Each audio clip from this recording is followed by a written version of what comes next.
Teams are coming back alive. Oh, that's good for you. Yeah, there must have been really warm weather. Yeah. All right, we better go into secrecy because I guess we're all. Morning. I'd like to call the Personnel Administration and Higher Education Committee to order and ask for approval of the prior meetings. I believe that was August 10th. Moved by Supervisor Conover, seconded by Supervisor Wild. Any additions, corrections? Hearing none. All in favor? Aye. Aye. Opposed? Carried. To the action agenda, SUNY Adirondack. Do we have someone here today from?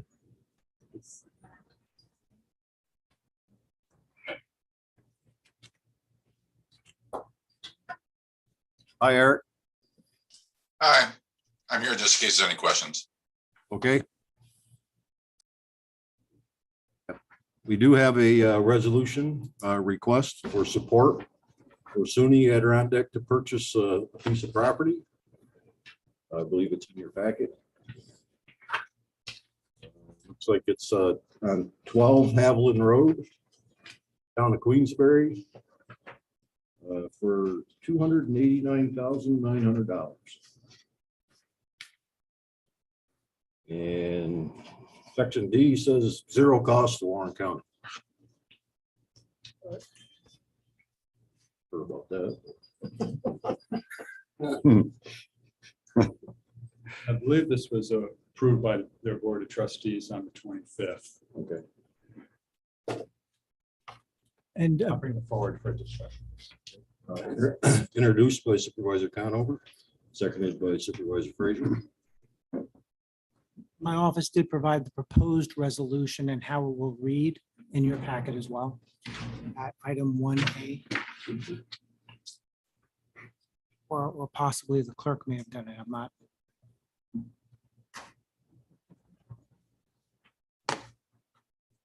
Yes. Mr. Chairman, I'm not familiar with the property. Excuse me, thank you.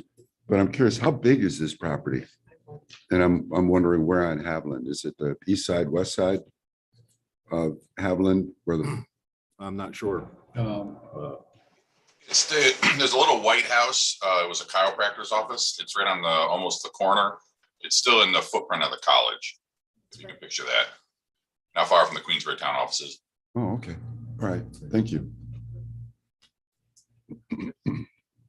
Supervisor Bramer. Thank you. I just wanted to know if the county attorney looked at the title commitment documents. If there's any concerns there or environmental issues with taking this piece of property. No, we have not received that and we have not reviewed it. For clarification, and perhaps Eric, you can chime in here, Mr. Chairman, Yes. that this is similar to the college needs a sign off from the county. It's the college that's purchasing the property themselves. Correct. We are purchasing it, but as our sponsor, you will technically own the land. So we just need your approval. Yes. One more. I'm just curious, Eric, what is the intended use of this property? At the moment, we're unsure. It's more that it's filling in the college's footprint. I don't know if you remember a couple of years ago, we bought a little red house that was in within all the boundaries of the college, essentially, or at least the property line there. This will probably end up being some office space.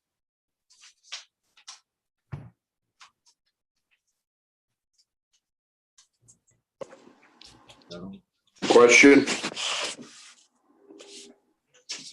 All righty, if there's no other discussion. I think Brad Had a question. Supervisor McGowan. Thank you, Mr. Chairman. This property, you said Meadowbrook or is it on Haviland? Haviland.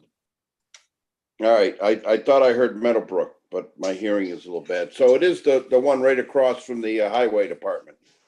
Yes. All right, because you own the fields too. Correct. You Those, lease yes. out and the farmer either puts corn or hay. All right, thank you very much. I was trying to figure the White House on Meadowbrook and I'm like, I know that road. Yeah, it was a chiropractor's office. Yep, okay, thank you. Just one more, Mr. Chairman. I'm just a little concerned about the potential environmental issues. I'm not sure how old that property is, but asbestos is becoming a bigger issue with any kind of demolition and the like. And I'm just curious if they've done any kind of due diligence along those lines, because that could be quite expensive to mitigate. I believe that the whole property was renovated maybe 10 years ago by the chiropractor. I know our facilities people have gone through it. They don't have much concerns about it. I don't have all the details in front of me though. It's just not my area.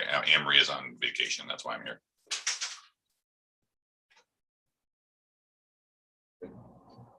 Anything else? I'll call the question. All in favor? Aye. Aye. Opposed? Gary?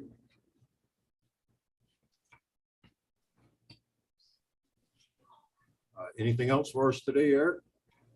No, that was the reason I'm here. So. Thank you. Item 2. This is a request and items to be discussed by the Human Resource Director. Our reports are in the packet. Jackie, you have anything you would like to add? No? Okay. Any questions? C, Mr. Schuett from Marshall and Sterling, our health insurance broker, is here to discuss the renewal of our health insurance. All right, good morning, all. Morning. So it's good to see everybody. It's been a little while since I've actually been here live, so I appreciate it. Just talking to a few of you, introducing, saying hi. Everyone's asking, of course, rates are going down, right? That was the first question. Naturally, I get that one a lot.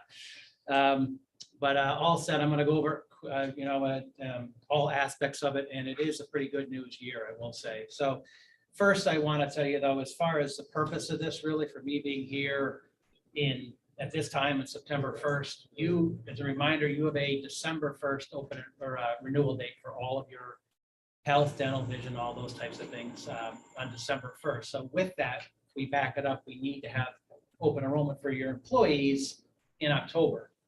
And if you back that up even, another month, obviously we're seeking approvals in September of the plans, and so we can obviously get everything built and ready to go on open enrollment.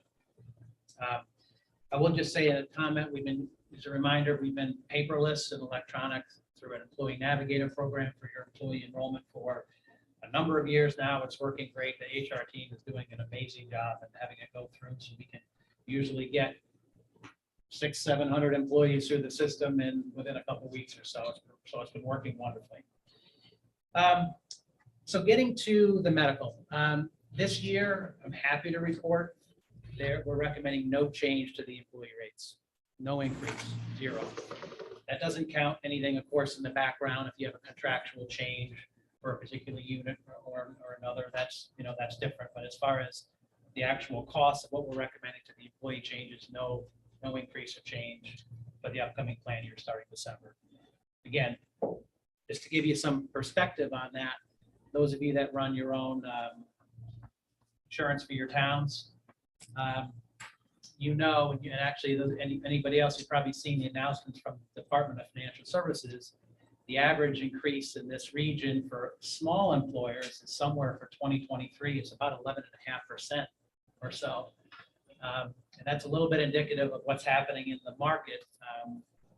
It's not 2023 is not expected to be a great year for increases, particularly some of the COVID rebound and just general medical inflation hitting the medical side also. So again, we're happy with that. I think the financials support it to have to go forward with a 0% increase for your employees.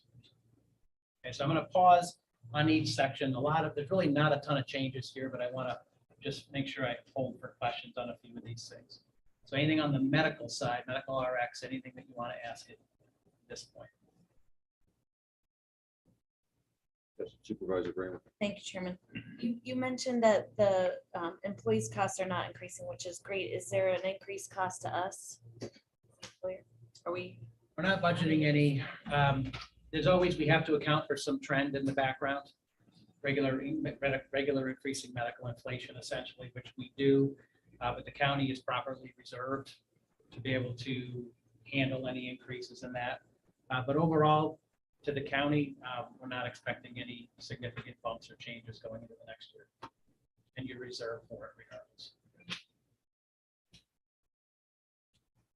Any other questions? Yeah, Mr. Chairman, the reserve is a separate reserve just for medical. Yes. All right, thank you.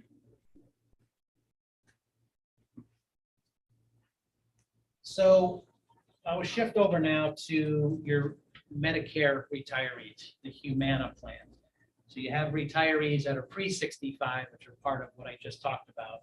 Your pre-Medicare retirees are part of your active plan. But anybody who's has Medicare and is a retiree is on the Humana plan. That's another program we've been very, very pleased with. I look back, we're going through the 5th full year with them already. And they have a 3% increase to their rate. This is another one I want to put in perspective though. That brings their monthly rate for a retiree to about $216. Those of you who have been here for a little bit, remember when we went through it, previously you had Empire and CDPHP. You had 2 plans for your retirees. And at the time, 5 years ago, Empire was $400 a month. Okay, and CDPHP was about $300.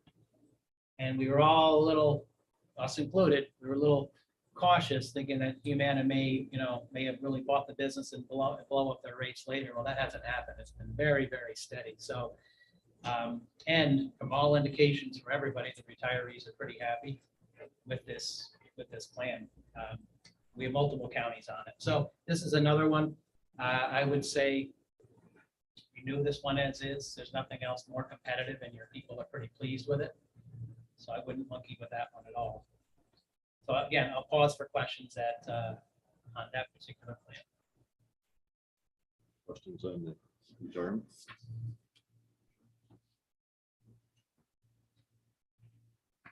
Okay. I thought people would be more excited about a 0% increase on it. It's okay. So dental, we do have an improvement. And we had heard from one of your supervisors, in fact, that there was a key dentist in the region that was dropping out of the Delta Dental Network. That was confirmed, but I do want to make a point. The medical networks in our region, all the providers in our region at 518 practically take all the health plans, right? Participate in all of them. That's on the medical side. When you get to the dental side, it's kind of 50-50 of whether your dentist will take the plan or not. With that said, Delta Dental is still really the best in the region as far as participating dentists. So we did have a dentist drop out of network, and we wanted to try to patch that the best we could. So we reached out to that dentist, and maybe getting in the weeds too far here, apologize, but they don't take any insurance carrier. So it's not like moving to a different carrier would solve that issue. So essentially what we did in the background, we're improving the dental benefits out of network. We're increasing the benefit by 20%. And preventive care will not go towards the out-of-pocket maximum anymore. So that's essentially going to pull, particularly for out-of-network dentists, it's going to raise, it's going to have your claims will go further. You'll be able to use it for more. And the good news on this is practically at the same rates. We're talking about it's going to increase the single plan rate by 5 cents a week, and you double your family by 10 cents for a 20% increase in benefit. So I think that will certainly help because more dentists are out of network with any plan, and that'll help your benefit go a little bit further and not disrupt anybody who does have existing dentists that participate in the network. So that's another one we're seeking approval of that increased benefit at that small increase of the cost. Again, pause for questions.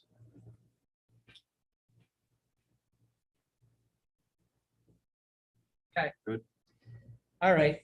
You guys are easy today. All the other benefits, essentially, there's no changes. You have a pretty rounded out benefit package. You have vision insurance that the employees can choose from, accident, specified disease, voluntary life, and last year, flexible spending account was added. No changes to anything there at all.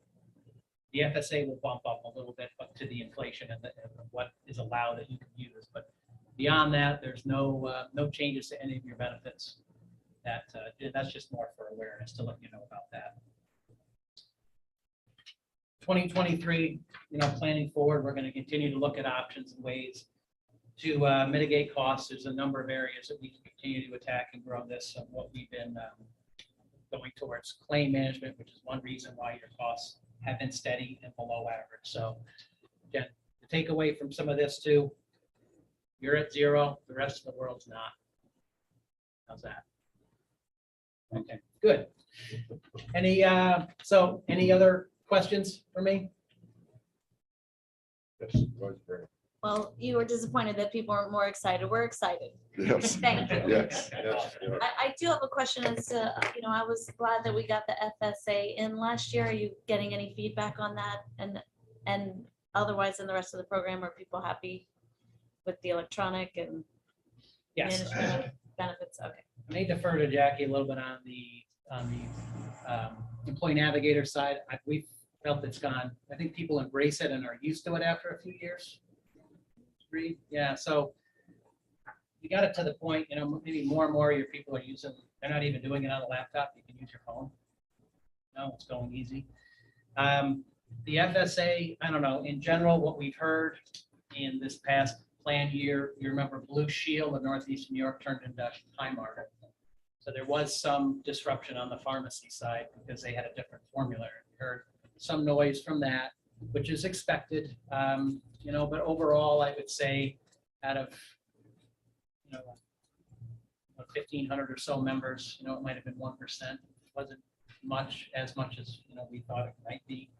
But anytime you change a carrier or a new carrier comes into play, you're going to have some of that, particularly on the pharmacy side, unfortunately.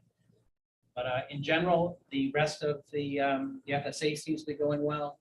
And in general, no news is good news in our world. So we haven't heard a ton of negativity, or, bad, anything else going sideways, unless we, from the HR side, like to chime in. Thank you. State of the Union is strong at the moment. Yes, it seems that Highmark is kind of evened out and it's working better than it was when it started. Yeah, I agree. I mean, I think we discovered in the first quarter of the year that Highmark is not Blue Shield, right? Even though it was advertised that way. They just had a different setup, different formulary, and yeah, we did put a lot of work in, not just for you folks, but for a lot of companies. Everybody who had Blue Shield went through a change all in 518. So it was a little bit bumpy, but I would agree with that assessment. It has smoothed out quite a bit in the second half of the year.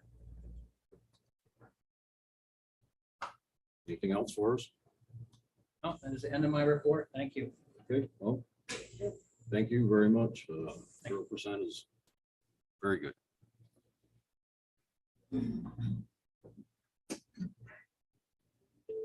We need action because we're going to need a resolution to renew the benefits of the board.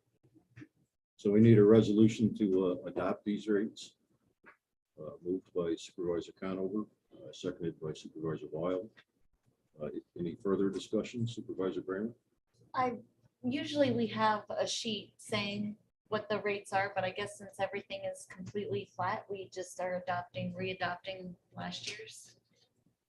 Yeah, I think so. I don't know. Right, we usually have like a little table showing. Yes, so we will have that available. It is going to show everything same. So you have your current rates and whatever they are, 0% increase, same rates. So yes, those will all be available. I guess my question then would be, do we need action today or should we wait for the table, or are we just gonna stay same as it's? Perhaps it could be provided by the time of the board meeting. Yep. Yeah, we can do that. We can adopt Yeah, it. just I know I'm speaking out of school here, but you know, whatever it is, however, whatever mechanism you folks have to do, it just, we would need it approved in September so we can take action in October for whatever. Any other questions or discussion?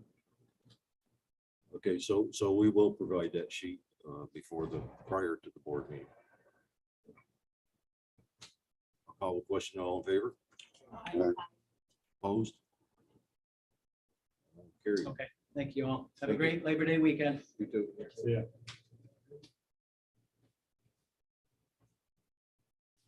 Number 3 is items to be discussed by the county attorney.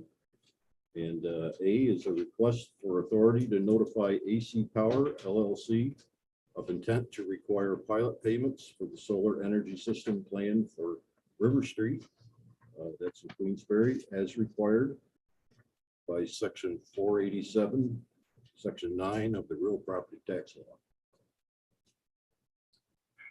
Good morning. So as a quick executive summary on section 487 of the real property tax law, it provides property owners who are installing various energy systems that are listed in the statute with what they call an exemption from taxation on that real property. In this case, just like we had back, I believe in December or January, December 21, January 22, a request or notification under the statute of the intention to build a qualifying energy system in order to determine what the tax status for the property would be. In summary, the statute provides the taxing authority, which is the county, 3 options. Option 1 is that as a global policy, the county can move forward by local law to revoke or rescind the exemption that's provided for under section 487. Specifically, what's provided for is that the increase in value upon real property that's generated by the installation of a qualifying energy system, which are all terms that are defined by the statute, and a determination that's not made by the county, but rather the commissioner.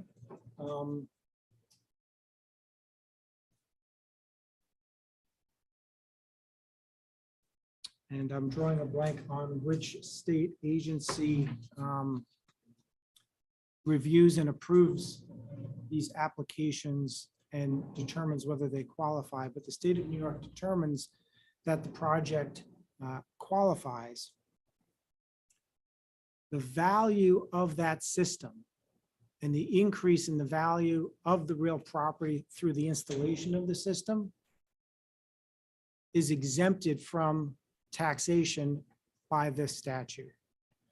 So option 1 is, as a global policy, the county can enact a local law that says we're opting out of this exemption in the real property tax law, which means any property that installs such a system would be required to pay the full rate of real property taxes to include the value of these energy system improvements. Option 2 and 3, in essence, are what's before the board, the committee today, which is option 2 is whether the county will require the property owner to enter into a payment in lieu of taxes agreement. Option 2 is the opportunity for the county to continue collecting real property taxes on the parcel without including the increased value generated through the installation of the energy system. So whatever the value of the property, in theory, whatever the value of the property was last year for purposes of tax assessment, would continue to be the value of the property after the energy system is installed. it basically exempts the additional value to the property created by the installation of the system. And the reason I say the third option is also before you in the form of a resolution, because this committee could recommend that the Board of Supervisors not require a payment in lieu of tax agreement with this developer, which in essence would mean there would be no tax imposed upon the parcel for up to 15 years, so long as the parcel continues to be used and have on it the energy system that's approved by the Public Services Commission for the state of New York, now that I remember. So the reason the proposed resolution is framed the way it is because it really lays out the second and third option available under the statute, which is either the county will require an agreement for the payment in lieu of tax for the pilot agreement on the property, which will just be the property's value excluding the energy system, or the county will choose to forego any tax collection on the property for up to 15 years, or so long as the energy system remains in use. Procedural requirement is that the county respond in writing within 60 days of receiving the notice. Failing to respond is the equivalent of making the determination that the county will forego any tax for up to 15 years on the property. I thought the summary would be quicker than that, but if there's any questions on section 487, please let me know. And there's one additional point for discussion is whether the county wants to enact by resolution a policy of requiring pilots on all such projects into the future so that we do not need to review on a case-by-case basis whether or not the county wants to enter into a pilot or not. But the primary issue that's presented is for specifically this request by AC Power LLC for property off of River Street in the town of Queensbury, and whether the committee will recommend to the board for the property. Supervisor Cano. So if our approach is that we expect property taxes to be paid on the property and on improved property, we remove ourselves from this provision of law, which is then it allows us to do. I've said it's one option. I'm not saying it applies to this case because maybe there's some grandfathering, but basically if what we're saying is that we expect real property taxes to be applied to all improved property, and we remove ourselves from this program. The second option. If I could just clarify on one to make sure I think we're saying the same thing. But for this property, unless the county enacts a local law within the 60-day time frame, the county does not right now have the option to require full assessment of all taxes to include the value of the improvements from the energy system, because those must be approved by local law. So I was going to say that. So basically now, since we have not removed ourselves from this section of state law, we have in front of us options 2 or 3. Yes. And that's my point. Yes. So that, so we can require an in lieu of agreement, which would be applied singularly to the real estate, not the approved real estate, or our failure to act, it would eliminate the assessment of the property period for 15 years. Correct. And when you say improvement, any improvements that are currently on the property would still be subject to taxation. It's the value of the additional improvements for this energy system that are exempted by the statute. That's Supervisor Brown. Just to be clear on that then, because I wasn't sure if these people own the property and will own the system. If we do nothing, we still collect tax on the property as it is without the solar project? That's exactly it. The AC Power may just be the developer. Mhm. And the developer or the owner can submit this request to the county. If this committee does not take any action within 60 days and the Board of Supervisors does not take any action within 60 days, this parcel of property will have a total exemption from any taxation for a period of 15 years. I thought you just said though that we would still get taxes on pre-existing improvements. If the committee approves this proposed resolution and it's approved by the Board of Supervisors, then the county will enter into a pilot agreement with the owner / developer. Up to the amount of the current taxes. And that pilot agreement will authorize the county to continue to collect real property taxes, Okay, excluding the value added by the energy system. okay, thank you. Thank you, Mr. Chairman. For clarification here, this property is the Sibagagi property. Down there, it's 63 acres. It's next to what we had sold to The old recycling building, yeah. Perkins Recycling. The total assessed value is $3,835,200. So that's the value of the property as it stands now. And I'll ask the attorney, is this triggered because of the size of the solar installation? No, the trigger is going to be approval of the energy system by the Public Service Commission for the state of New York. My understanding, what will happen is at that time and when that approval is received, as the taxing jurisdiction will receive notification, and it's at that point that the adjustment would occur to the assessment for the property.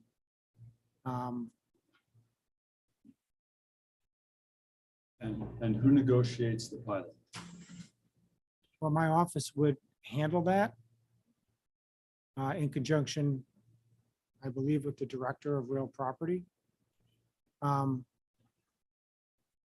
And there, I don't know that there's a lot to negotiate as far as terms on it. And actually, I'm going to withdraw that because I'm not 100% sure of the answer because I haven't gone through that process yet. And I have a question in my mind whether the town would negotiate it or whether the county would negotiate it, because I have not dealt with that issue yet. Supervisor Well. Mr. Chairman, thank you. I'm on the IDA, and I've understood that some municipalities and some school districts have the ability to opt out of pilots. Say that we're just not going to allow it. Does the county have that ability? Because there are many financial incentives for developers and landowners to do solar now. And I'm just not comfortable moving forward with this. We don't have the chance to maybe opt out and say, let's take a look at what we really want to do in terms of pilots for solar and energy applications. I'm going to defer to the director of real property tax who had enough to attend because of this issue and the next issue that we have. Yes, Lexi. Lexi, can you go to a mic, please? Thank you.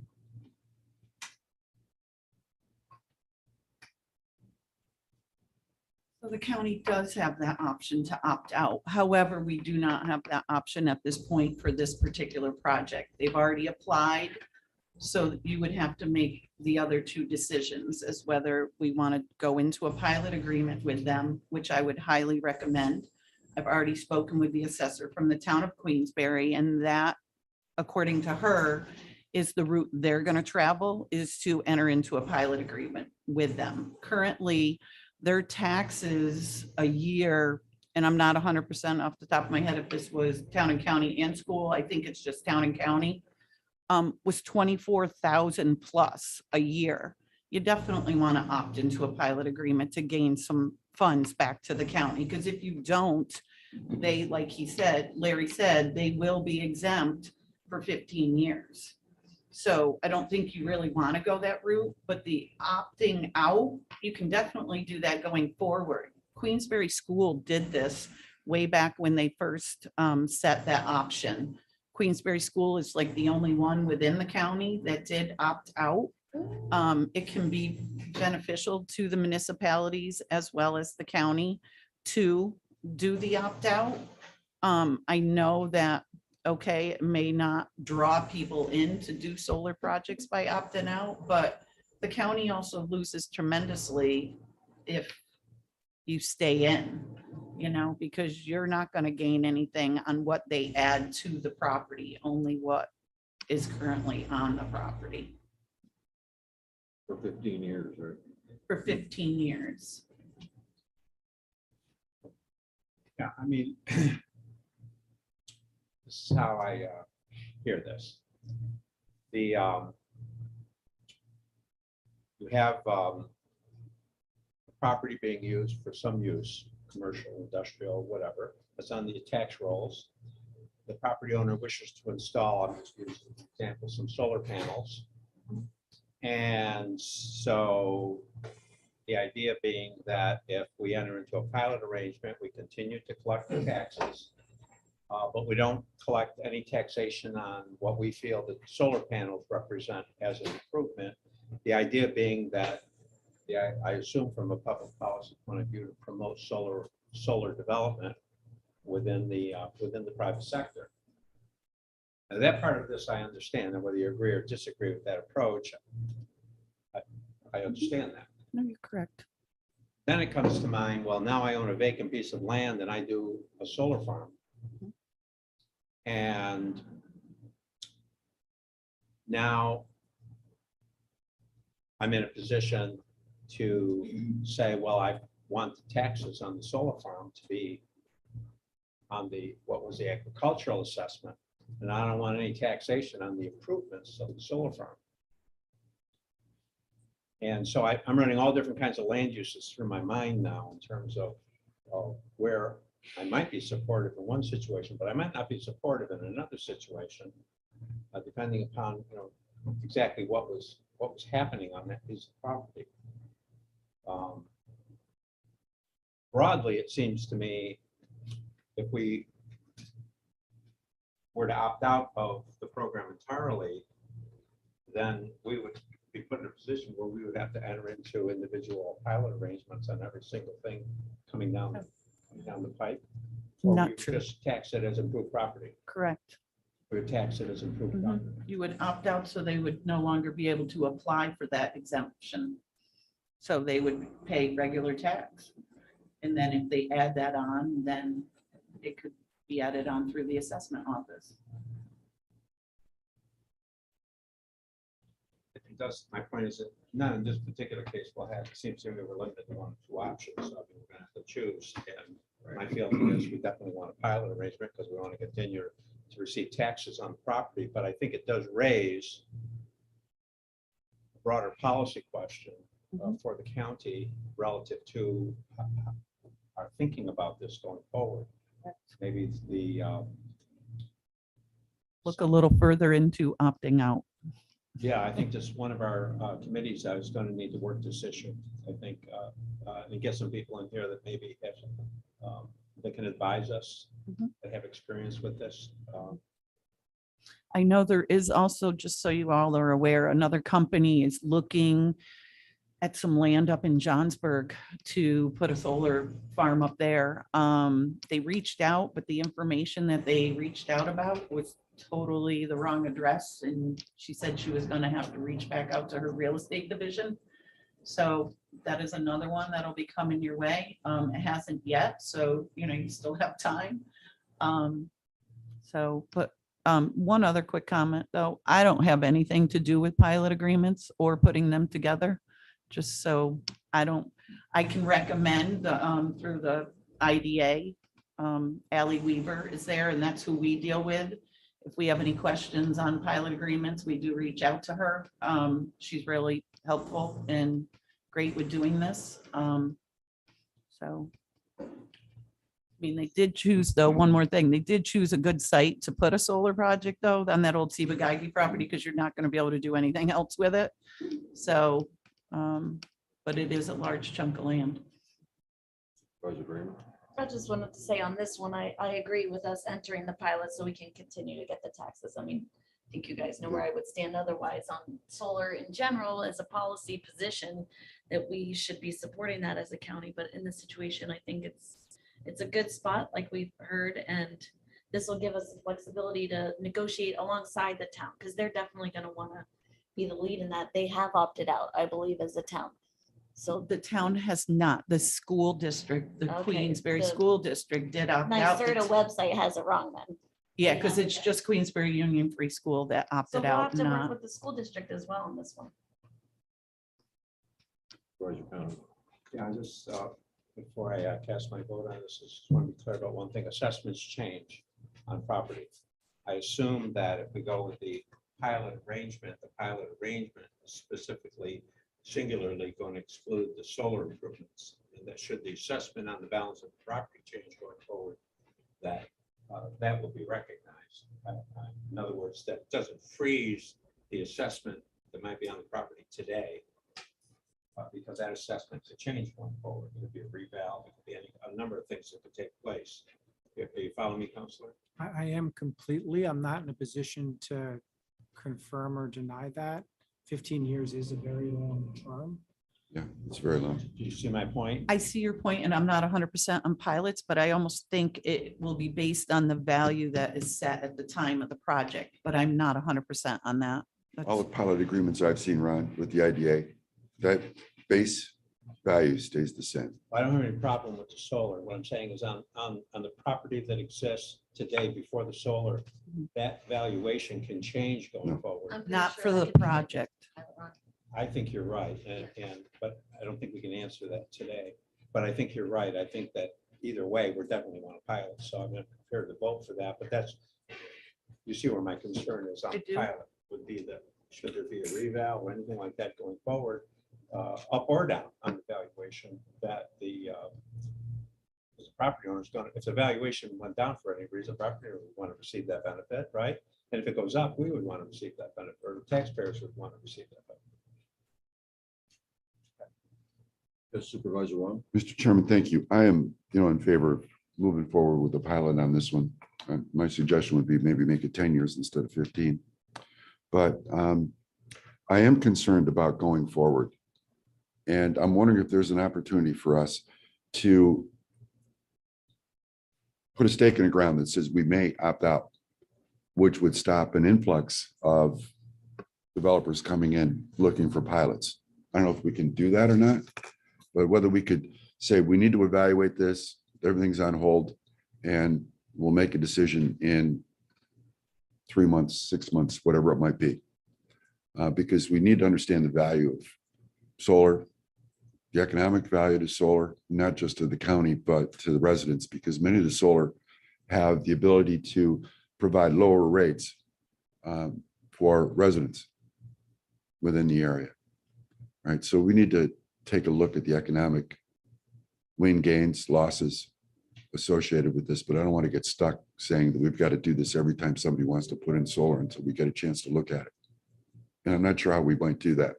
If I could comment, we're not going to be able to, there is no moratorium. The state statutes specifically provides that the developer or owner may submit the written request to the county, and the county, well, the taxing authority has 60 days to respond on whether they're going to require the pilot.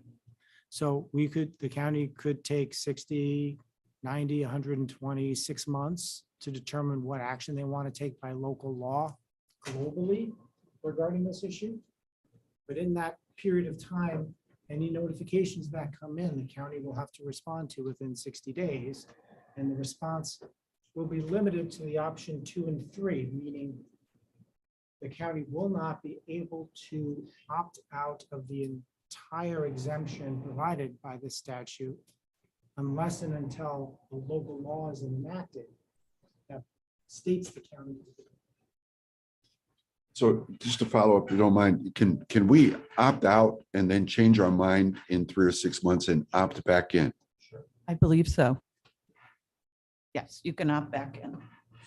Mr. Chairman, I might like to make a motion that, What a about separate the other- motion, right? What about the other question of 15 to 10? The statute provides 15-year exemption. It doesn't provide up, my reading of it. And I will do some further review to determine if it can be less, but the statute, as I read it and as it's written, says it's an exemption for 15 years, so long as the property continues to be used or the energy system continues to be used. Right. Vice Bramer? I had a comment on the other item that my colleague was raising, so I'll hold that if you are going to take a vote on the first motion, Chairman. I don't know if we have a motion. We had 3 options. We're down to 2 options. So Oh, we don't have, I'll make a motion then if we don't have that for this. Notify them of our intent to require pilot payments as stated in the resolution prepared in item 3A.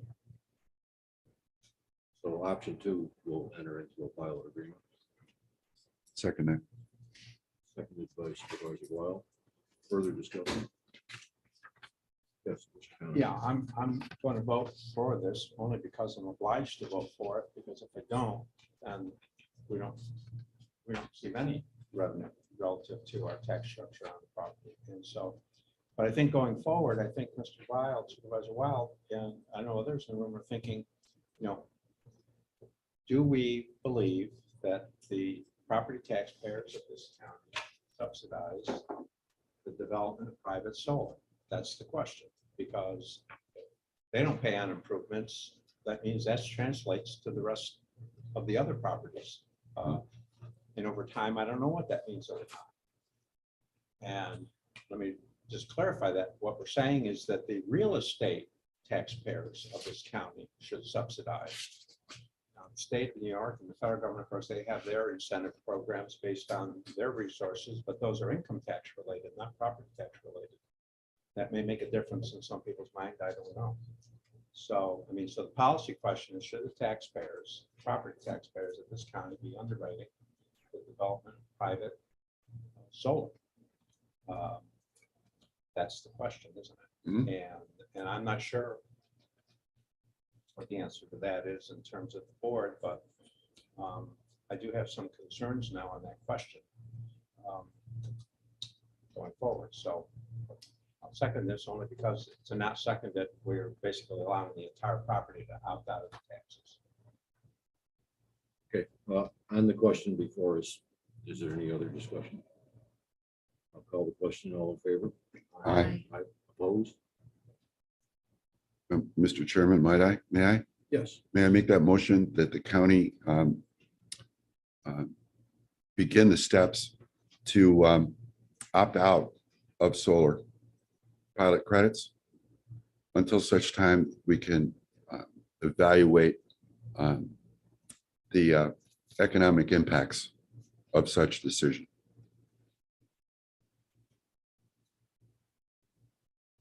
Okay, do you want to refer that to another committee or you want to keep? it here? I'm open to whatever committee, the Economic Growth and Development Committee, can help with that.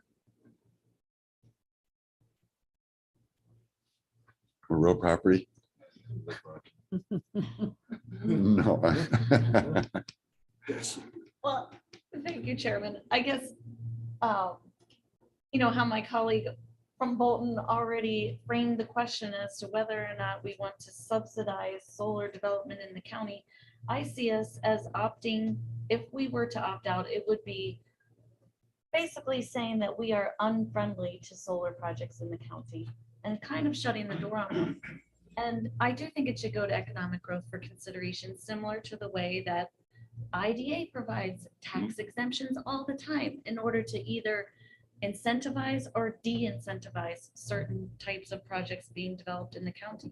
I, for one, think a policy position that says, yes, we're open to solar projects, come here and we will get notified every time and we will make a decision each time, whether or not within the 60 days, whether or not we want to have a pilot or just let them be completely tax exempt, which I can see where most people here in the county would not want them to be completely tax exempt that piece of property.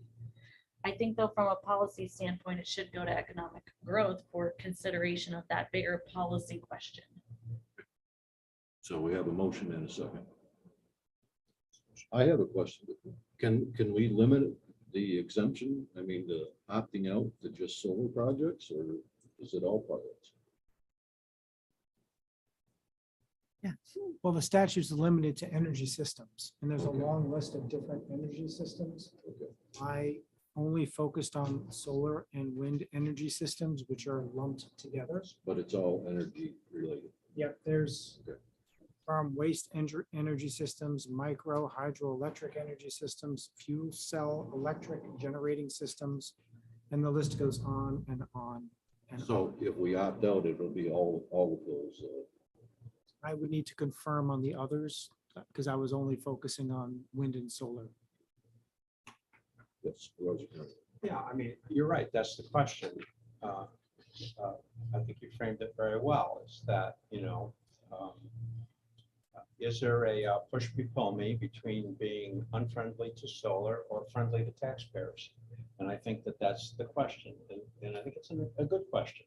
And I'm not sure I have the answer fully yet, because I think there's a lot of information that we need to have relative to what Mr. Wild pulled out, mentioned, which is what the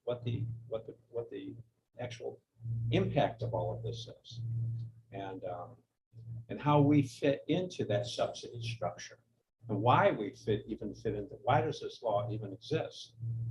And we all know that in certain and others, there's all kinds of income tax structure subsidies to make solar happen, and now we have this at our doorstep, which is that if we don't opt out, then we are basically telling taxpayers that they need to subsidize certain projects, private projects in certain areas for some reason. And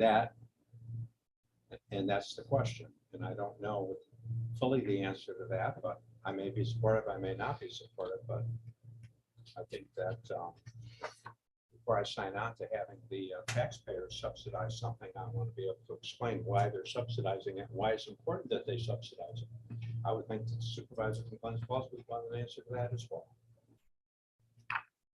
Yes. I just wanted to clarify one very minor point, but I misspoke. It's actually the authority that reviews and approves the applications for developers is the New York State Energy Research and Development Authority. NYSERDA.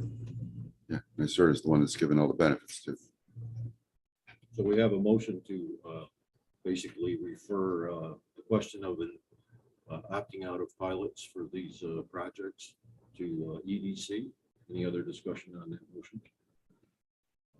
Actually, Mr. Chairman, I'm almost wondering if we should just move to opt out right now and then put a time frame on when my committee can get back to this group, be it 3 months, right, to understand the economic impacts.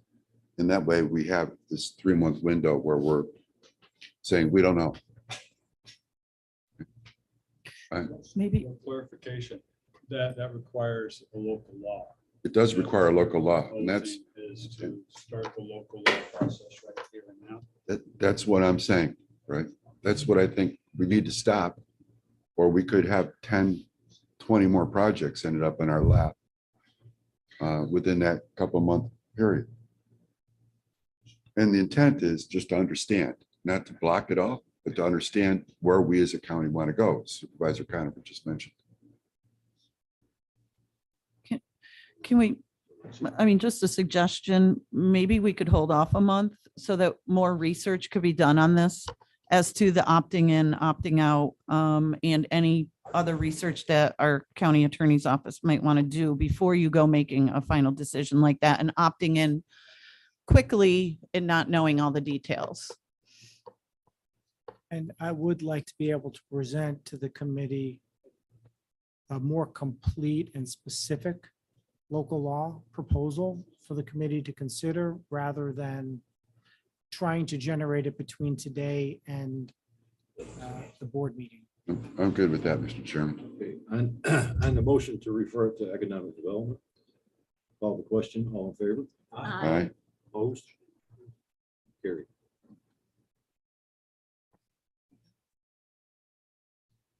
Next, 3B. We Yes. received a request from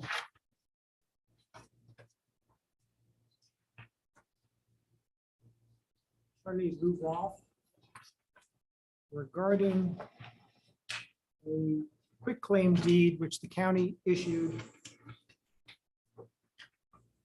during November 2019. It was a deed to Ticonderoga Arnstein Properties or property located at 7 Quarry Crossing in the town of Queensbury. In 2019, the terms and conditions that were published for the tax foreclosure auction included or added a rather long set of conditions regarding the improvement of the property by the purchaser within 24 months of the purchase date to ensure that the property receives a certificate of occupancy. And again, in summary fashion, failure to receive a CO within 24 months would legally revert the property ownership back to the county of Warren, which is a very brief summary of what the condition that was placed into, I believe, all of the quitclaim deeds that were sold by the county contained. We have a request from Attorney Roth, who represents the current deeded owner of the property.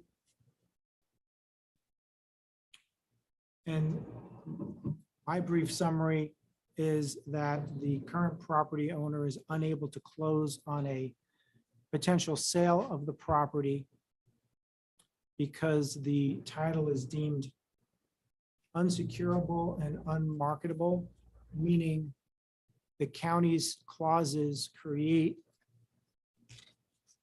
without termination or end date, the right of the county to take the property for failure to receive a certificate of occupancy within 24 months of the property being deeded to the buyer, which time has passed, and factually there is no CO that's been issued for this property.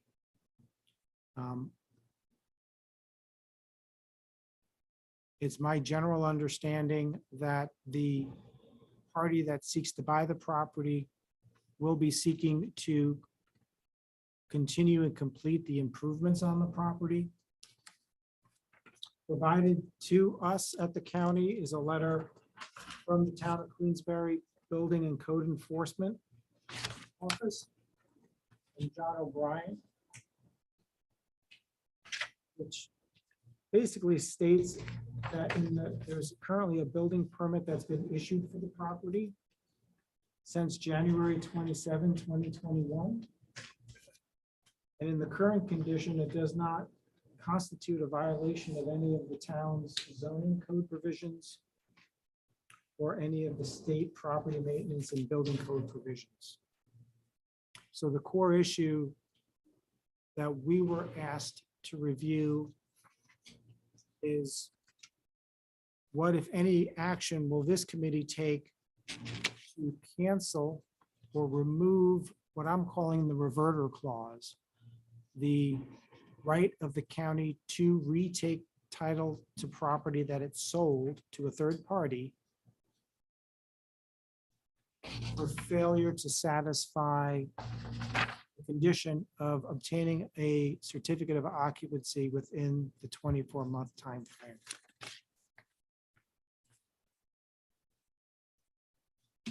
Supervisor Connell. Yeah, I seem to remember that the general discussion took place at that time. And it centered on problem properties and the idea that the property would be sold at auction and nothing would be done with it. Perhaps taxes wouldn't even be paid on it again. And we'd find ourselves at 3 years down the road having to take the property once more, and et cetera, et cetera. And so the beat goes on. And that was the thinking behind it. And that whoever comes in and bids on it needs to put the property to good use. And if I'm hearing correctly today, it's the property owner wishes to sell the property to someone, but this deed restriction is a major hurdle because the new property owner is saying, well, or the attorney is saying, well, what about your reverter situation? But if the person is purchasing the property is going to put it to good use, I suppose we could just transfer the reverter to the new property owner. The two issues that I've been told exist are, one, that the property title cannot be insured based on the quitclaim deed and the reverter clause. The title company will not insure title to the buyer because the county possesses a deeded right to initiate legal action to retake the title to the property for failure to meet the condition. And number two, that a financial institution will not issue a mortgage because title is not insurable for the property due to the reverter clause. So it's not clear that this particular sale or any other sale would go forward because title, I am told, is not insurable.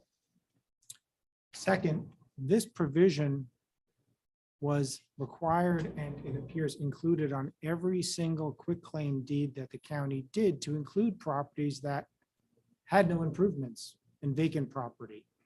We dealt with that with a company, Aqualogic, which was went through the board by resolution earlier this year so that the sale of that property could go forward, given that the condition was in the quitclaim deed for that property and the buyer could not or would not close because of the reverter clause, even though there was no improvements on the property, because the owner did not get a certificate of occupancy as required by the language in the quitclaim deed. It's specifically, and the issue I've presented relates solely to this one property, but there is a larger issue that is being created in each passing year as that reverter clause continues to, by board resolution, be included for every quitclaim deed that's issued by the county to individuals who purchase property at the tax foreclosure auction. So I'm going to call it a compounding issue over time, but my primary focus now is on this particular property and this particular deed. I'm going to refer to Lexi to maybe give us. Yep. So also please keep in mind that this is in this piece of property that he's talking about is in the town of Queensbury. Our code enforcement office has no control over the town of Queensbury properties. They have their own code enforcement office, but yet we still have this language in this deed for any property that we sell anywheres in the county, let alone Queensbury. So what happens when the real property tax foreclosure sale happens is there's one standard deed format that is drafted for that. The auction company has that. They prepare all of the deeds. They fill in everything with the seller's or the buyer's name and put everything in. So we're causing this across the whole entire county. And I'm in full agreement with Larry because it's been 3 years now. So we have 19, 20, 21, and we're going to have 22s coming up in another month. And that language is still in the deed. If we keep that in there, even if somebody goes and gets their CO and they do everything that they're supposed to, that language is still in there causing a cloud in the title for attorneys that are preparing documents or anyone doing title work. It's still saying that the county has the right to take this property. We need to either come up with different language or remove it completely from these foreclosure sale deeds. Maybe there's a way, I'm not sure, this would be a question for Larry, that we could draft another document or propose another document to be signed by the buyers the day that they purchase the property from the auction. And then you can specify it to ones that are only ones that have a residence on it and not in the town of Queensberry. And actually, the town of Warrensburg also has their own code enforcement department as well. So I don't know how Kevin or Supervisor Garrity feels about that, but so those are the two that it really wouldn't apply to, is Warrensburg and Queensberry, but all the other towns, I believe it could apply to, but I'm not sure legally if we could draft another document for people that are buying strictly properties with a residence on it to sign agreeing to that stipulation. That's Supervisor Kano. Yeah, I mean, I'm supportive of removing the covenant if we have information that the property taxes are current on the property. I assume it would be made current because if a sale would take place. Correct. So that, you know, and that the local code enforcement people indicate that the property is in a good condition. I really don't have a problem with that. I think that the thinking on this was, and maybe there's a better mousetrap, Counselor, to accomplish this, is what Lexi's saying, to ensure that problem properties don't resurface down the road. Is simply more 3 years later and the problem is still there. And then we have to hear from the neighbors of why does this situation continue to exist? And so I'm open to any suggestion in that regard. And I would go as far as to say this, you're absolutely right. If we're selling a vacant piece of land, there shouldn't be a CO required for that. There's no structure, there's no habitable structure on the property. So why would we require the CO in the first instance? So maybe it was an idea that was applied not well across the board. And maybe we need to be more specific in how it's applied. I don't know. Supervisor Brown. Thank you, Chairman. As we've said before, the purpose behind this was to try to clean up blight in our towns, especially the ones with either no or, limited code enforcement officers. I remember the example was, there were a couple, I think Warrensburg and Johnsburg had a couple of issues that were just repeats, and they were coming up through the foreclosure, and then we were selling them, and then the buyers weren't doing anything with them. So I don't know that I support getting rid of it completely. On this one in particular, I think I would leave it up to my colleagues from Queensberry, because it's going to be, if we release them, then the buyer really isn't bound to do anything to clean it up. And I haven't seen anything where there's an agreement with the buyer that they will complete the renovations. I didn't go by, but I looked at Google, Street View, and it's still kind of, not a completed piece of renovated property. So if we let it go, are the neighbors there going to be upset?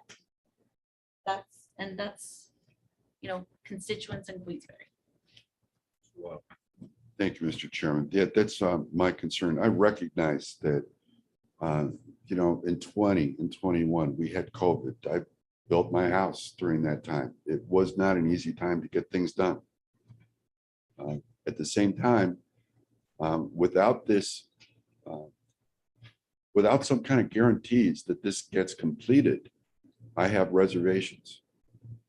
And it's a little misleading because the building department says there's no violations of current building codes, but there's no CO.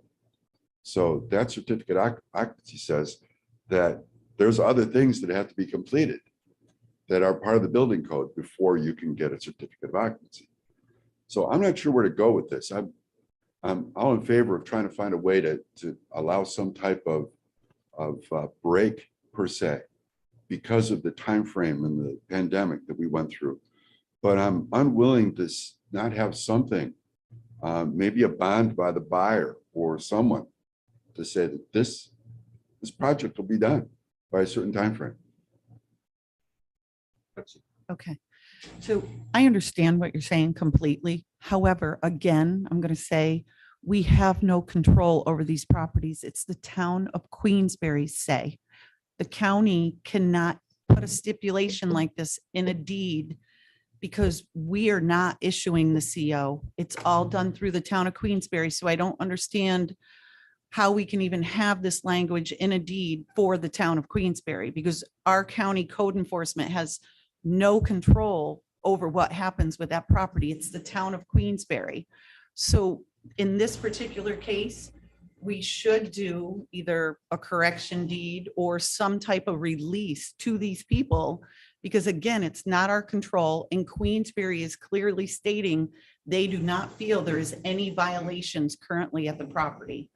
So we need to retract what we said in that deed, because again, we don't have the right to state that in a deed for the property in the town of Queensberry. And like I say, I agree, but the town of Queensbury is pretty tough. Exactly. And that's They are why, tough in terms of, but it's a public safety type of toughness that they go through. They don't want their buildings collapsing. They don't want people getting hurt. And I may complain about them from time to time, but I respect what they do. Yeah. I'm still a little concerned, and I'd like to see if we can find a way to make sure that this gets done within the next 6 months, 12 months. I'm not sure how much work is there. I would refer that to, can the county require this of properties in Queensbury? No. Actually, to discuss how this came about, the history of it, and some of the problems and issues with it. I guess I just wanted to start with a big picture comment. That some of what I hear is intertwining two separate and unrelated issues. One is non-payment of real property taxes. And the other is what a private citizen's rights and responsibilities are for property they purchase, the county, and how far the county wants to go to enforce additional obligations on that property owner. So I hear and I understand that there's concerns about properties that appear over and over, especially not just with the same owner, but with different owners over a period of time. I would encourage, from a legal perspective, the supervisors to think about that issue as a tax collection issue and separate from the county actively selling parcel that it owns to a third party for private use. There may be some very valid, and there are valid reasons that have been discussed here that I understand and hear why the county may want to keep restrictions in some form, maybe in the same broad brush application, maybe in more limited applications. But violating and not paying taxes should be different than what an individual agrees and understands that they're receiving from a tax foreclosure auction. So Board of Supervisors did pass a resolution in 2018 that required this provision to be added to every quitclaim deed that's issued by the county to a purchaser from the tax foreclosure sale. My office doesn't take any position on what this committee, what action the committee takes on this recommendation. It's a question of property rights and individual property rights versus what the role of the government is. as I see that, I leave that and define that for the committee. Specifically to the supervisor from Queensberry's comments.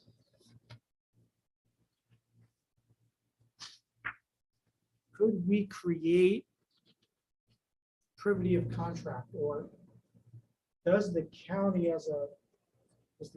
seek to pursue practice of creating contractual rights with parties that are completely unrelated to the county, meaning the future buyer or purchaser of a property from somebody who already purchased the property from the county? Again, I think that falls into the policy, political decision-making process. I would suspect it's something we could do. I don't know what, I cannot give any opinion on what a title company or a bank would take as far as a position on a private contractual relationship that the county entered into with a third party that's buying a property from someone who purchased it from the county at tax foreclosure. It seems like to me, it does feel like a stretch and a reach for the county. I'm not going to say that it can't be done. The clearer cut is you keep the reverter clause in place for this particular property, or you agree to remove it from the property. But again, I leave it to the committee on the line of not, are there going to be future violations of or non-payment of taxes, but how much of a role does the county want to play in what a private citizen does with property they purchased from the county at a tax foreclosure? Okay, let's get the discussion back to this particular property. This is an issue for the real property tax committee. You know, we're beyond the personnel committee here as far as I'm concerned. So let's focus on this piece of property. What we're gonna do. And we have no motion on the floor. So Supervisor Bramer. Thank you, Chairman. It appears that the property owner's attorney is here, and I would, with your permission and the committee's consensus, ask that they give us some assurances about what the buyer intends to do with the property. That's my biggest concern, I think, is that if we let this go out of the deed, are we going to be ending up with a piece of property that will continue to be not renovated? Quickly, Mr. Chairman, I would say that perhaps that section is doing exactly what it's supposed to do in the fact that we're discussing this particular property today.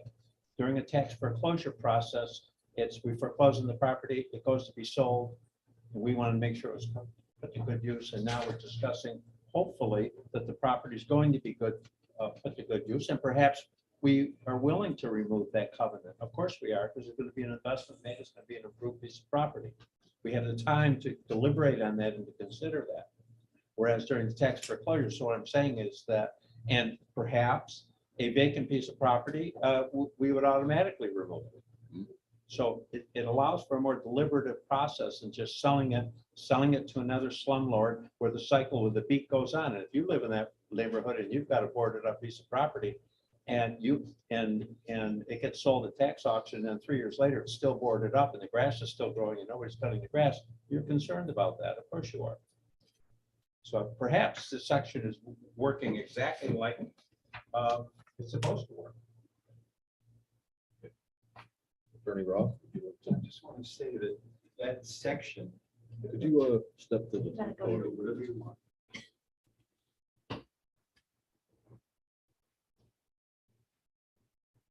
Ladies and gentlemen, that section means this property that this man spent for over $40,000 to purchase. And he's put money in. I saw mentioned by one of you gentlemen about the cost of dealing with what we got, asbestos removal. Well, he spent an additional $3,000 to do that. And he's renovated the inside of the home. There's all new windows there. So a lot of money has been put into this. But and let me tell you, as to the town of Queensbury, the lady wisely said, Queensbury called the other day and they're keeping such an eye on this property that they wanted the lawn mowed. He immediately did so, Mr. Arnstein here. So that's taken care of. But the idea is, folks, the way this is written now, this property cannot be sold. He's locked in. And if by some chance somebody bought it uninsurable, they could not do anything because the county can just snap their fingers and take this property back at any time. It's it's almost like Russia. He buys a piece of property and he cannot deal with it. He cannot sell it. No bank would even mortgage it with this provision in there. And folks, I think something can be done here. Now, we have him about to sell the property. There's a contract, but of course, a title company says, no, they'll not allow this to go through with the reverter clause in there. Plus, it doesn't matter who owns it. It's a covenant that runs with the land. So the county's right to grab that property back can be done at the snap of the fingers with any owner. And it just seems pretty unreasonable. We have a new owner who I'm sure is aware of this situation. We're holding up a closing. This lady, when she takes over, she will certainly want to make the best use of this property, not have it just be a structure there with nothing done. She wants to live in it or rent it or whatever the lawful discussion may involve. And Queensbury is keeping a close eye on this, as I told you.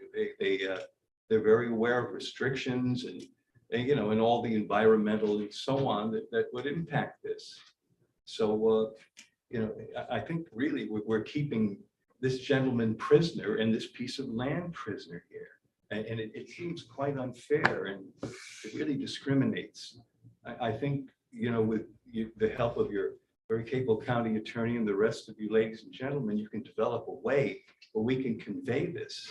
And still, you've got all the laws on your side, even without the reverter. You've got Queensbury with their rules and regulations. You've got all, everything must be abided by, or there'll be consequences. Thank you. Sure. So on the question of this property, what's this committee going to do? Well, I mean, is it, if I'm hearing you correctly, that the property's been improved, but the new owner is going to take it from where it's at now and it's going to take it across the finish line. That's right, sir. Across the finish line. Yes. And which is exactly what it is that we share that interest. We share that interest. Yes. And that you improve the property at this point allows for that transferability. So the question, it seems to me, is, the person that's purchasing the property,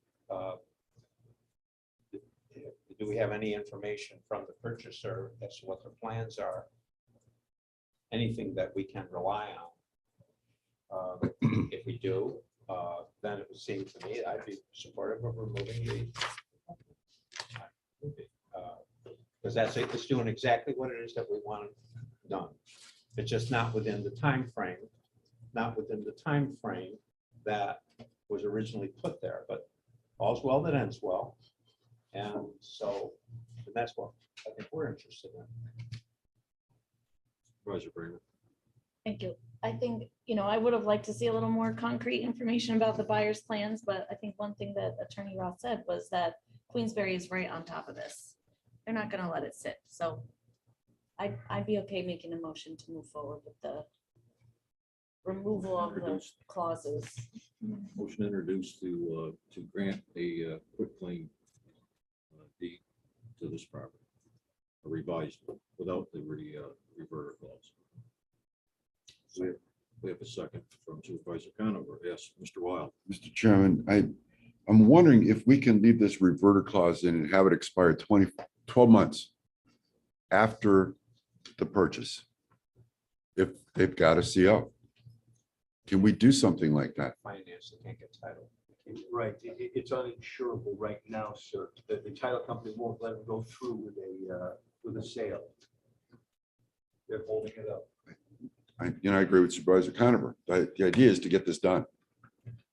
But we have no guarantees that it's going to be done other than some verbal comments, right? But there's no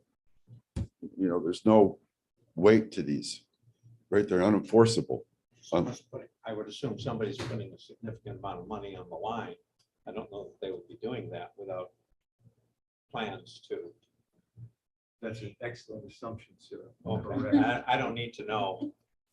Maybe I do need to know, but if we do need to know the details of that, maybe. But what I'm saying is someone's making an investment for the future, whether it's for themselves or a rental situation, they're making an investment for the future. Otherwise, why are they buying the property? Lexi, final comment? Sure. So if we do not remove this, they will not be able to sell the property. And it sounds to me like the current owner does not plan to go forward with doing any more improvements.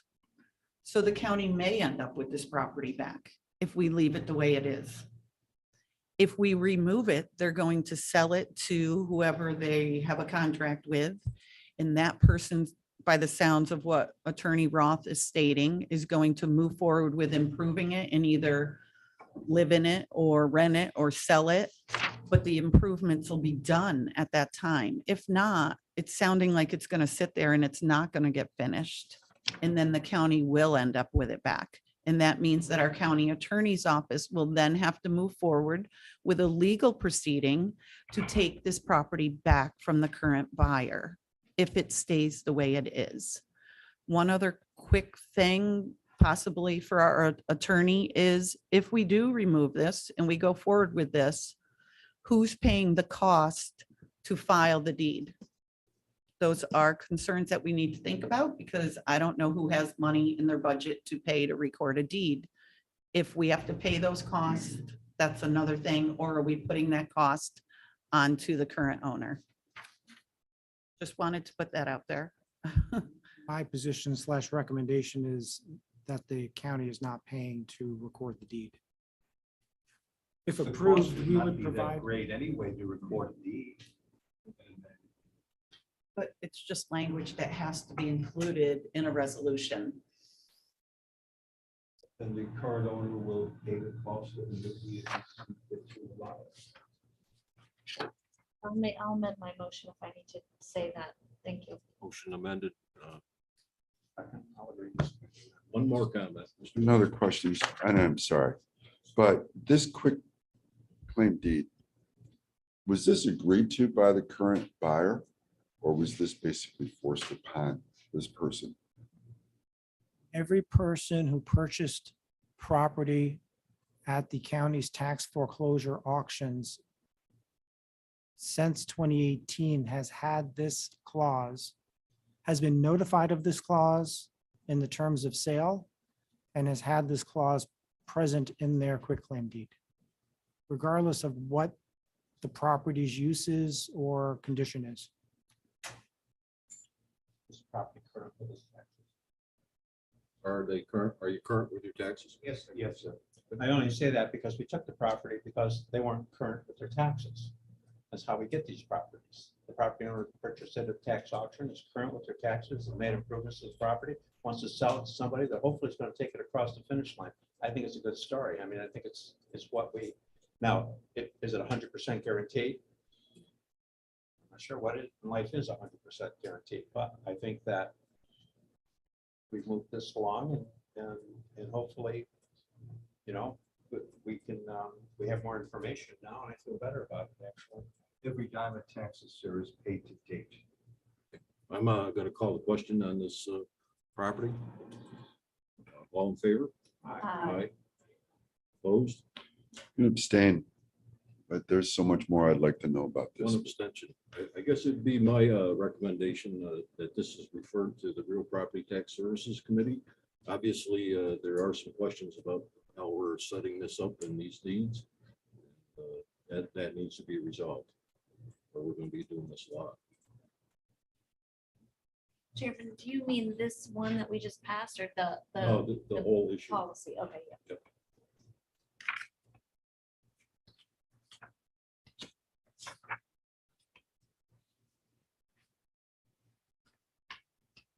And 3C is discussion regarding the appointments to the Warren County Ethics Board. Mr. Chairman, just if you may, that to our visitors here, basically what we're doing is we're not making a decision today.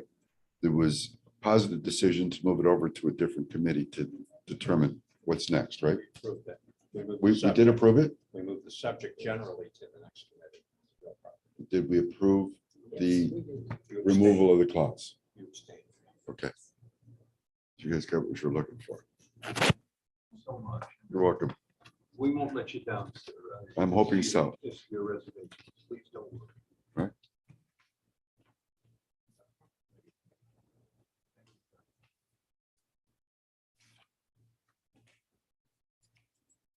The last item under the county attorney's requests is for this committee to consider moving forward with the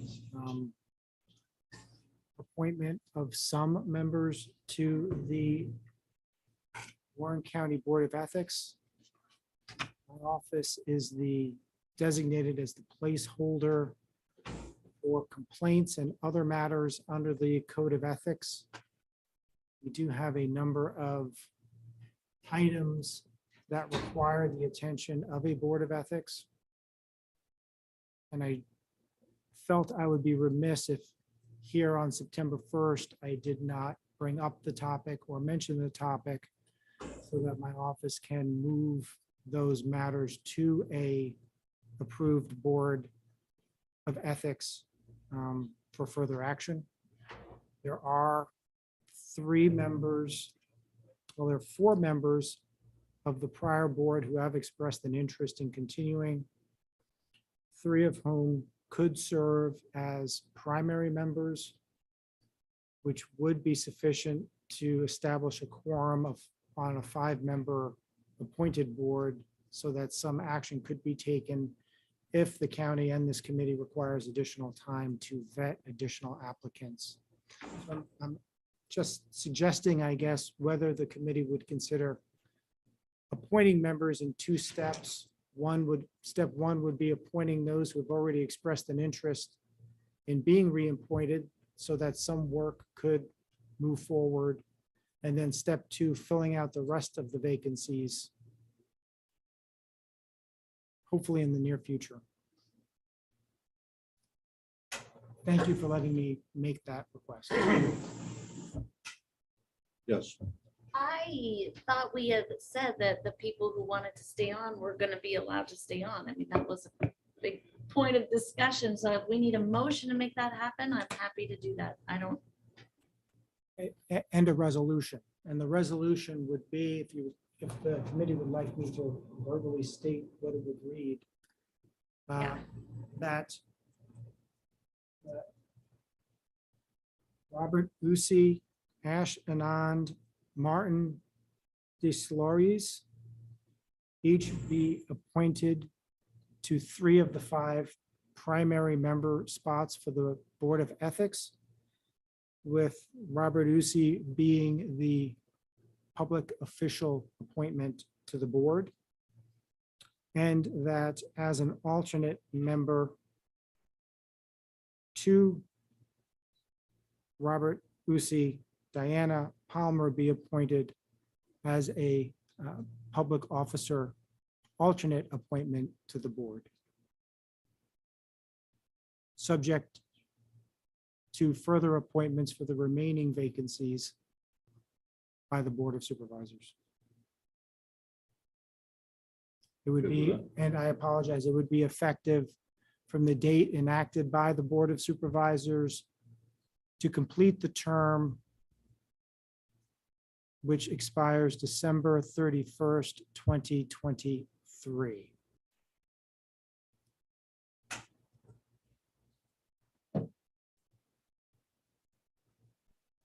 So this is through 12/23, Yes.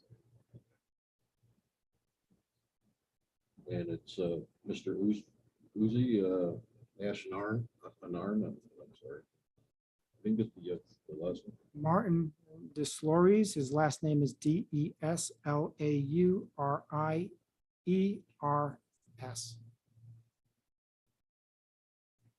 And just so it's clear, these aren't, I'm not recommending these individuals.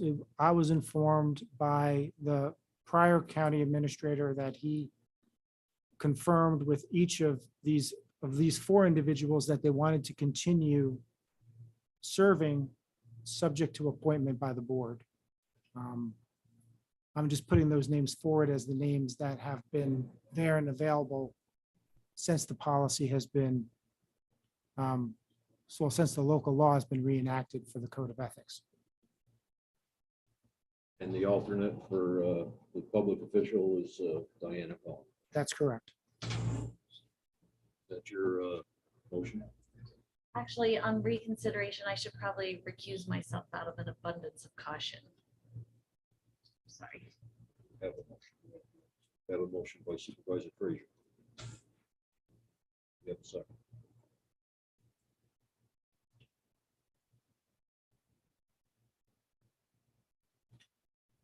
You have a second.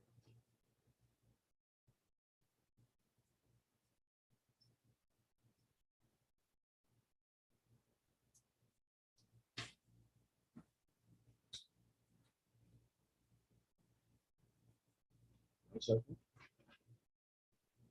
Yes, you can. Have to have a second. Good. Well, I can, so I will. So the motion's on the floor. Yes, I'm just curious as to what the problem is, like that we're not in favor of people that we've appointed, we're not in favor of the motion. I'm a little bit confused. I mean, it's not like it's an issue that we haven't discussed before, in what direction we're headed. So I guess I'm off this. And just to clarify, I would not have offered their names if they had not been appointed already to the board. I don't even know the names, or I'm not involved with the selection process for other members. I'm just looking forward to be able to move and provide items to a board of ethics for consideration. And we also have, I believe we have two more positions, slots, That's correct. and. Primary member positions, because it's now a 5-member board. Right, plus alternates. That's correct. And we have 1, 2, 3, 4, 5, 6, 7. We have 7 applications that I've looked at, albeit they're from February, March, but so. Yes. Mr. Chairman, here's my pause. My pause is related to, I don't understand the personal relationships that these people have with other board members and other people within the public.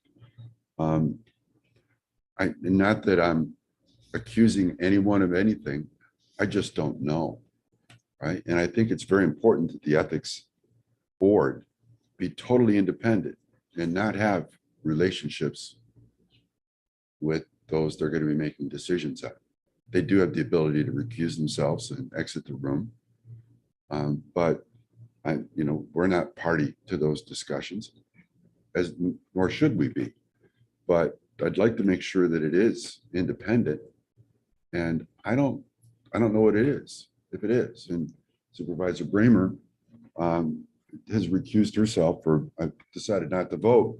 I'm assuming because there's a personal relationship somewhere. I worry about that. And that's my pause.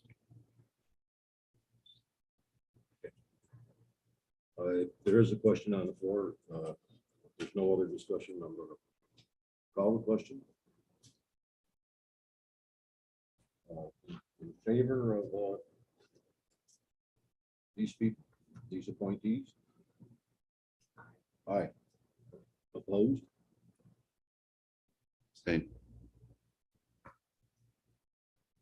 Opposed. All right, so I guess the next question is, what is it that the committee wants to do? Because this is our bailiwick. Do we want to set up interviews for these 7 applications? Do we want to interview the people we just rejected? What is it we want to do? What was the vote? There was 1. 3. Two in favor, three abstain. I didn't vote opposed. Okay, well, then it's no. You know, you don't vote, it's. Yes. I was on the strength of your advancing, and I would vote yes. Well, I guess you should have said yes. Yeah, I didn't realize either that he voted in favor. It still fails. If that's wrong. Mr. Chairman, it's important that we have the ethics. I'm going to rely on the team that's there on that board to do the right thing, and I will change my vote to a yes. Just to move forward. Thank you. So we're gaining votes all. Is that four? Is that enough? I'll defer to the clerk of the board, but do we need a new motion since it failed? Yeah, I want to make sure procedurally we're on solid ground. With it changed to some degree. To reconsider, when we run into that last. I think it's only an issue if someone raises a Mhm. motion. No one raises a point of order. You say, All right. Would you like to reintroduce your motion to appoint these four individuals? But Yes. yes, I definitely would. I'm sorry. And I will put forth a second to that motion. And, I'm just going to call the question. All in favor? Aye again. So I'm in favor. That's four. Opposed? Or abstained?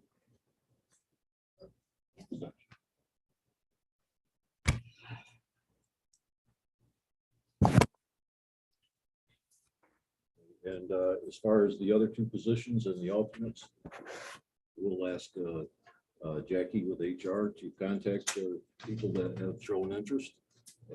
I think we had some very good individuals there from just reading the resume. We'll get the rest of these positions filled. Yes. Thank you, Chairman. I just do want to put on the record that I recuse not for any financial reason whatsoever.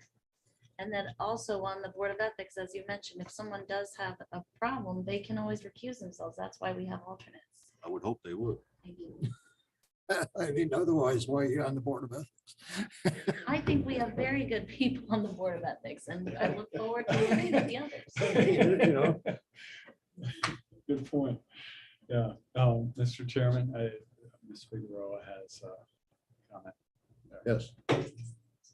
HR hasn't historically had anything to do with the ethics board. I don't have Okay. any applications. I believe everything has gone through the administrator's Okay. office. Okay. And we'll reach out to. Thank you. Chairman, I can look back to, there were others who applied last year who may be still interested. If you want me to find those and forward them on, I can do that. That'd be great. Members of the committee. Yep.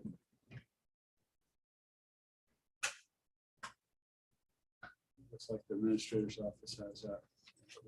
Supervisor Bramer. Anything else, Mr. Darrell? No, Your Honor. Thank you so much. Thank you. At the risk of my personal safety, nothing further. Okay, number 4. This is a referral from the Economic Growth and Development Committee, chaired by Supervisor Wild. And it's the Employment and Training Administration, also known as Workforce Development. This is a request to amend the table of organization and salary schedule to create and fill a new position of Student to Careers Development Specialist. Annual salary of $50,104, effective on September 19th, 2022. Introduced by Supervisor Wild and seconded by Supervisor Prater. Discussion. Yes. I think this is one of the positions that we funded through the ARPA, so I'm fully in support of this one. I think it says that in this tiny print on Through 26. the supporting documentation. Thank you. Other discussion? Should the ARPA funding runs out, is the position terminated? Believe so, yes. Is Is that part of the motion? Yes, yeah, it's funded by ARPA. Funded by ARPA? Yes, I think it's for so it's 2 years. it's more or less a proof of concept, a pilot program to get more students engaged earlier into the career process and getting jobs. Okay, I'll call the question. All in favor? Aye. Opposed? I carry. Number 5 is the referral from the Human Services Committee chaired by Supervisor Driscoll and Countryside Adult Home, Amy McBride, Director. A is a request to amend the table of organization and salary schedule to create the new position of temporary help effective retroactive to September 1st, 2022. I'll move that. Introduced by Supervisor Conover, seconded by Supervisor Frazier. Discussion on that position.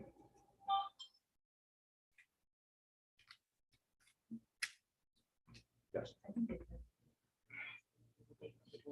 Yes.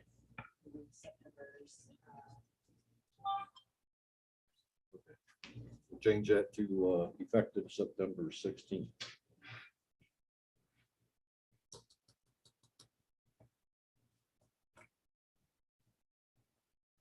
Hearing no discussion, I'll call the question. All in favor? Aye. Opposed? Carried.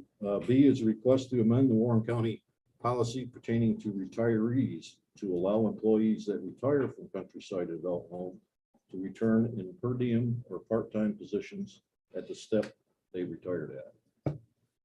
That motion. Introduced by Supervisor Frazier, seconded by Supervisor Conover. I think that was the problem was if they retired and they come back, it was at the entry. Right. And so they, in essence, wouldn't go back. Yes. Can I ask, and maybe it's because I'm not in that phase of life, but why are they retiring and then coming back? Is it just that they want to come back part-time? Why don't they just switch to part-time? I think they're being requested to come back, but they won't come back because they can't make what they were making. I see. I think because of the shortage of help.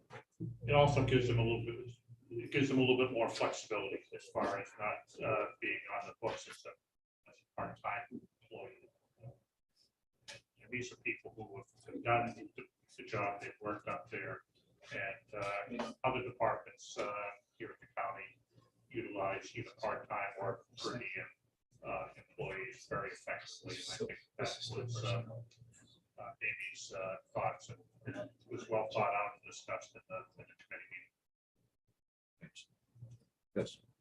I appreciate that. I guess one of my concerns is just, it seems like we're changing the overall policy without taking that into consideration here at personnel. But if there are these like individual situations, I guess that's needed to change the policy a little bit. I wanted to know though, did they actually put this, did they put these jobs out for posting and couldn't get anyone full-time? Did that happen? Amy? Yeah, so because they haven't been able to fill their full-time positions, they are having better success now that the increase is on through CSEA. But this is, they have fully trained people. If they need to pull somebody in for EM right now, the policy is they pull them in, they have to pay an entry level, the entry rate of pay, the entry dollar amount of pay, versus if somebody was here 30 years, retired, and they're available to work, pulling them back in and being able to pay them at the step that they left. That is what. I think you answered my question though, that they did try to post these jobs as full-time and they couldn't get anyone. They couldn't, I mean, it's fluid now, they raised, the increase went up, so potentially they might be able to get people in, but if they can't, and they need to pull somebody per diem, cook, an institutional aid, those are the positions we're looking at. But they're still trying now that we have the Yes. raise. Oh, Okay, absolutely, okay. and they're having better success. Okay. I would call this a backup plan B as far as Okay. Any other discussion? Call the question, all in favor? Aye. Opposed? Carried. Number 6 is a referral from the Public Works Committee, chaired by Supervisor Conover. Parks, Recreation and Railroad, Dean Moore is the new director. And the request is to amend the table of organization and salary schedule to reduce the salary of the Director of Parks, Recreation and Railroad from $80,591 to $77,305, effective and retroactive to August 1st, 2022. Introduced by Supervisor Conover, seconded by Supervisor Bramer. Any discussion on that? Yes. Supervisor Bramer. I think this is a reasonable change. And I think we should also be doing this for the tourism department director. After someone retires in so many years, we don't hire them at the same level. Thank you.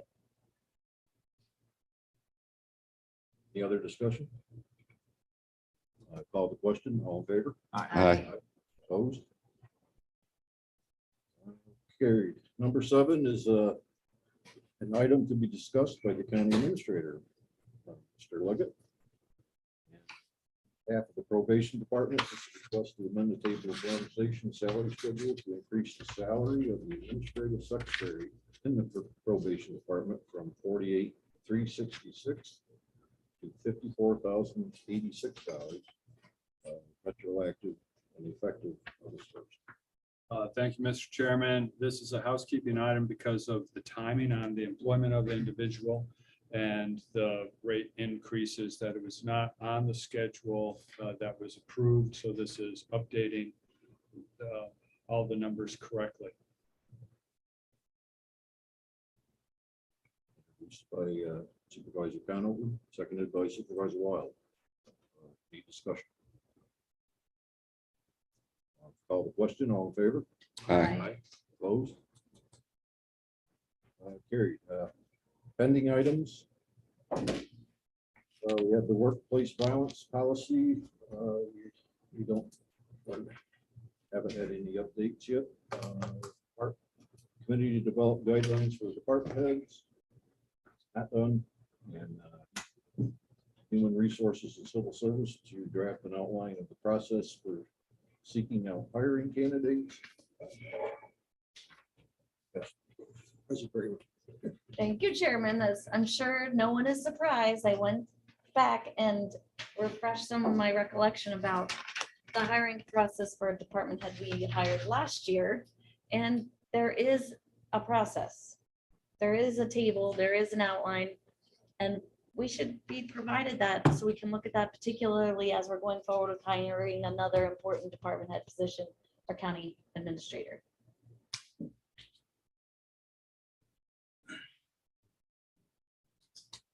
I know Jackie's to my back somewhere, but if she can send that out to the committee, I think that would be very useful.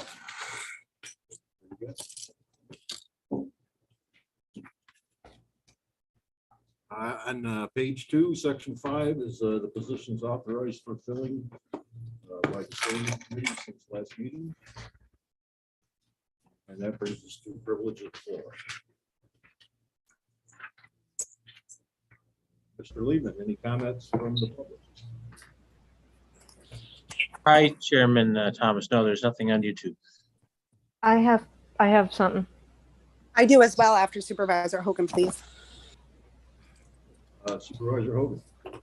Thank you, Chairman. To follow up on Supervisor Bramer's comments, I'm looking forward to receiving the procedure for hiring, but I also believe we had discussion and had discussion scheduled for policy to go with this as well that will guide people's interactions during these important times of accepting applications and interviewing.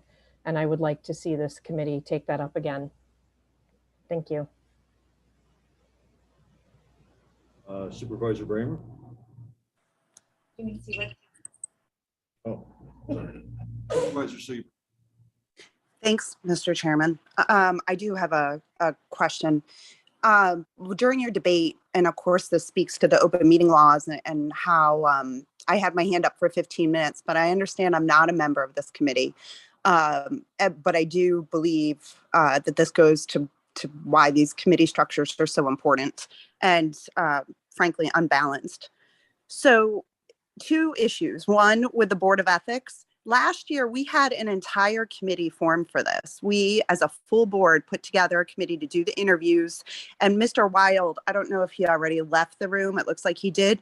But I heard him specifically say, you know, he wants to know more about these candidates. Well, if he went to those interviews last year, which I don't recall him going to, he could have learned about these candidates. And he could have learned if there were any personal concerns, relationships. And of course, any candidate that has a conflict should be notifying the county attorney's office. They will be obviously filling out those forms as well. So I just want to put on the record that everyone had an opportunity to interview candidates, and it was all done by the personnel chair at that time, which was Supervisor Bramer. I understand you have a lot on your plate, Supervisor Thomas, but perhaps delegating and asking for a committee to be formed would be very helpful, seeing as you have several committees that you're in charge of and the budget during this time. But there should be no reason that this takes all these months to get up and going, especially after we debated this and talked about it a few months ago. My second concern here is about the, and I don't have any hope anyone's addressing any of this, but I did want to put it on the record since it's privilege of the floor. And my other question is for the county attorney. If he could answer this, this would be great. But as we continue to do these positions and we say, well, it's ARPA funding or it's a grant, I've been told in the past that we can't advertise positions that say, when the funding goes away, you go away. I remember speaking to Jackie about this because we've had this issue with grants before and being told that, no, you know, this, we really shouldn't be doing that. So I would like maybe some research or a legal memo or something from the county attorney's office on how all of that should be properly phrased and advertised. Those are my two issues I was hoping that could be addressed. Thank you, Mr. Chairman. Thank you very much for your input. Motion to adjourn. By Supervisor Frazier, seconded by Supervisor Connell. Call the question on adjourning. All in favor? Aye. Opposed? We are adjourned.